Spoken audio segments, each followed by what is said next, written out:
Next है graph of cosine function. तो function हो गया हमारा यहाँ पे F X equal to cos X, ठीक है। तो अगेन जो है सेम ये एक्स एक्सिस बना लेते हैं जिस पर हमारे एंगल्स होंगे, और ये वाई एक्सिस जिस पर हमारी एफ एक्स की वैल्यू होगी। तो एंगल वही होंगे सेम 0, π/2, पाई, 3π/2, 2π, और नेगेटिव में -π/2, -π, -3π/2 और -2π।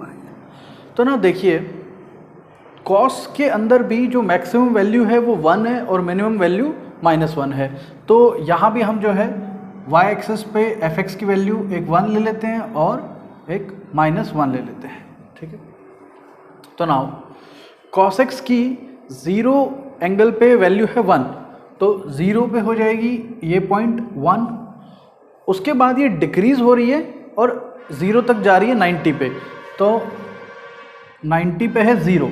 तो डिक्रीज भी यहाँ पर जो है एकदम से नहीं होगी, डिक्रीज जो है पहले कम होगी और फिर एकदम ज़्यादा हो रही है। जैसे आप देख सकते हो 0 और 60 डिग्री, सिर्फ 30 डिग्री के डिफरेंस पे वैल्यू जो है हाफ रिड्यूस हुई है बाद में, और बाकी के 60 डिग्री तक कम रिड्यूस हुई है।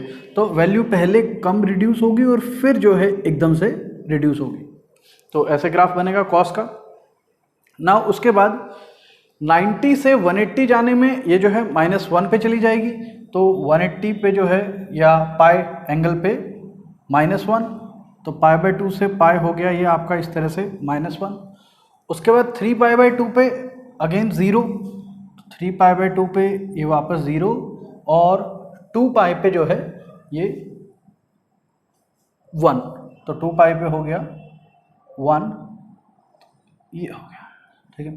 तो इस तरह से ये हो गया इसका पॉजिटिव ग्राफ। अब नेगेटिव साइड देखें तो कोस का आपने फॉर्मूला पढ़ा था, cos -x equal to cos x।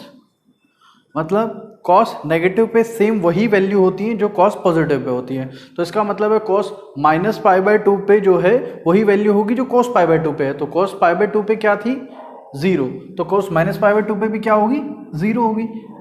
तो ये ऐसे 0 आ गया। तो इस तरह से ये फॉर्मूलेज भी ऐसे ही बने हुए हैं। तो इसी तरह से फिर पाई पे इस पे क्या है -1 है, तो -π पे भी -1 होगी, तो यहाँ ये आ जाएगा। इसी तरह से 3π/2 पे इस पे 1 है, तो -3π/2 पे भी इस पे 0 है तो इस पे भी 0 होगी। और देन 2π पे इस पे 1 है तो -2π पे भी 1 होगी, ठीक है। तो ये है कॉस का ग्राफ। अब इसमें आप देख सकते हैं एक तो फर्स्ट क्वाड्रेंट 0 से π/2 पे कॉस पॉजिटिव है जिस पे ऑल पॉजिटिव होते हैं, जो हमने क्वाड्रेंट का किया था, और उस पे हमने किया था कि फोर्थ क्वाड्रेंट पे भी ये पॉजिटिव होता है। तो आप देख सकते हैं 3π/2 से 2π ये जो है पॉजिटिव है, और π/2 से 3π/2 सेकेंड और थर्ड क्वाड्रेंट में ये नेगेटिव है, ठीक है। नाउ अगर इसका डोमेन और रेंज देखें तो cos x जो है वो -1 से लेकर मिनिमम वैल्यू इसकी -1 है और मैक्सिमम वैल्यू 1 है। तो इसका जो डोमेन है, डोमेन वो वैल्यू है जो हम इसमें पुट कर सकते हैं, ठीक है। तो पुट इसमें हम सारे एंगल्स कर सकते हैं, तो सेम वही रहेगा रियल नंबर, और रेंज होगा जो वैल्यू हमें मिलती है cos x की। तो cos x की वैल्यू यहाँ पे हमने पढ़ी -1 से 1 तक होती है, तो -1 से 1, और इसमें ये भी इंक्लूडेड है, तो ये क्लोज इंटरवल में आएगा। ये है cos x का ग्राफ।